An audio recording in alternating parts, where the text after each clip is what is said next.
From Montana's news leader, this is the MTN Noon News. Good afternoon and thanks for joining us on the Noon News. I'm Diane Parker. Miller has our forecast. Plus, we take you to Yellowstone National Park, where officials are pleading with the public to leave wildlife alone. But first, our top story. It was a wild weather weekend in Billings with what officials are calling a 100-year flood. Some 5 inches of rain came down in a short amount of time, causing a lot of damage. We're looking at a large sinkhole near Shipton's Big R on the west end. The flooding eroded most of the roadway. And more devastating scenes in Billings. This is water rushing through a horse sanctuary on the far west end. Angel Horses Incorporated is a nonprofit helping cancer patients, troubled youth, and folks with special needs interact with animals. Founder Johnny Jankowski says all 7 of her horses survived, but Saturday was still a difficult day for the animals. And they were all trying to get out of the water on the lip, but they couldn't get there. To see these guys hurting and suffering after we just rescued them from a horrible situation, yeah, I hung on the railing, cried my eyes out. So we lost everything you need to run a business. I cried all day yesterday. I'll cry today because I really still feel helpless. If you'd like to donate or volunteer, visit this story on your local MTN website. Local restoration companies are working overtime clearing water from a record number of homes and businesses in Billings.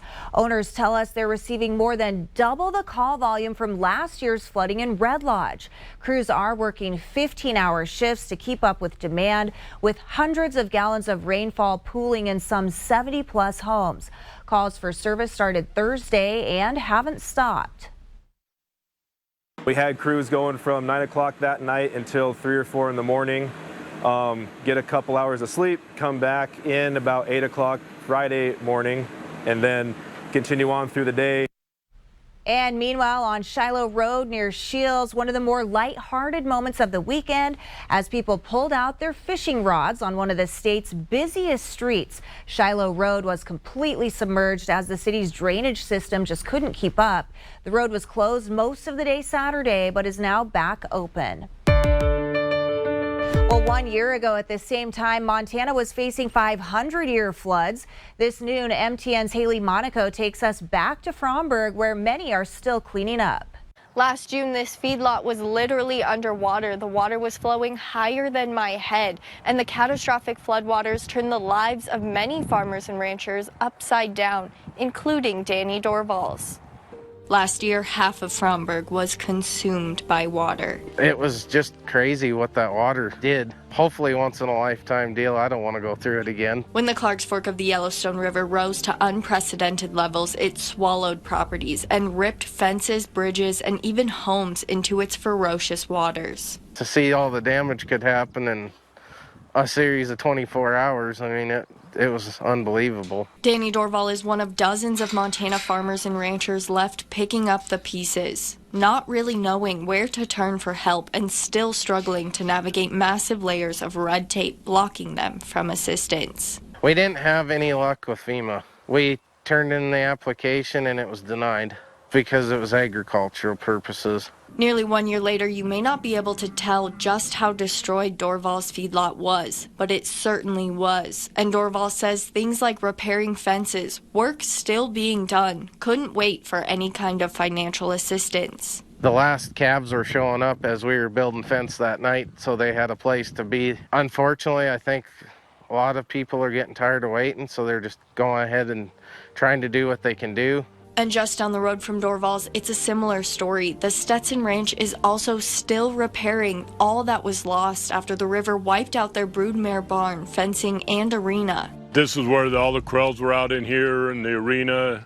Jay Stetson took a proactive approach, moving his barn to higher ground. Probably the wisest move is to move everything up here. But it was a move that cost more than $200,000, and it's money that will not be reimbursed. They wanted it replaced back where its original position was. Well, that's the most asinine thing I've ever heard. Adding insult to injury, the Stetsons applied for Farm Service Agency assistance last year and were just recently denied. When I went and talked to them 2 weeks ago, they told me now, because I moved locations, that we'll get no assistance. A frustration still felt by many 1 year later, farmers and ranchers left to pick up the pieces of devastation on their own. This whole valley is a small piece of the whole pie, but it's viable and it's an important piece. They have kind of a plan for fire, but there's nothing for flood. So when this happened, I think it kind of was a wake-up call to everyone. In Fromberg, Haley Monaco, MTN News.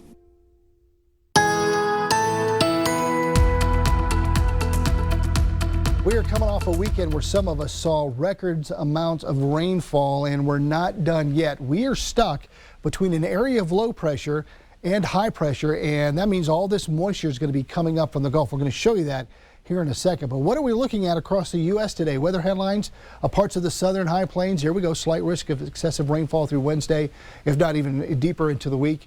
New England states, temperatures 15 to 20 degrees below average, and the upper Great Lakes, air quality alerts due to Canadian wildfire smoke coming in from the north. So I'd mentioned low pressure and high pressure. There you go. We're stuck right in the middle, and like a conveyor belt, lots of moisture coming in from that southerly flow.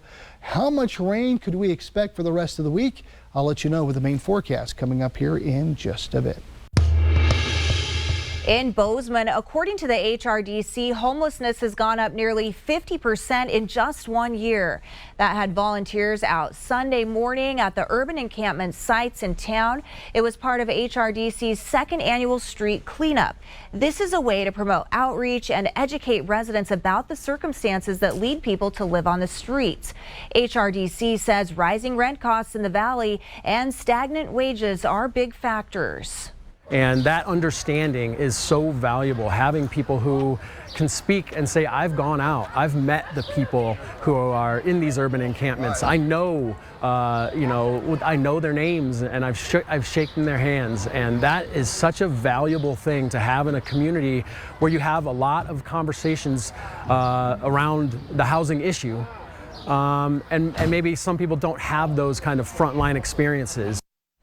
HRDC volunteers also let the residents know the city of Bozeman is kicking off its street cleaning in the next few weeks.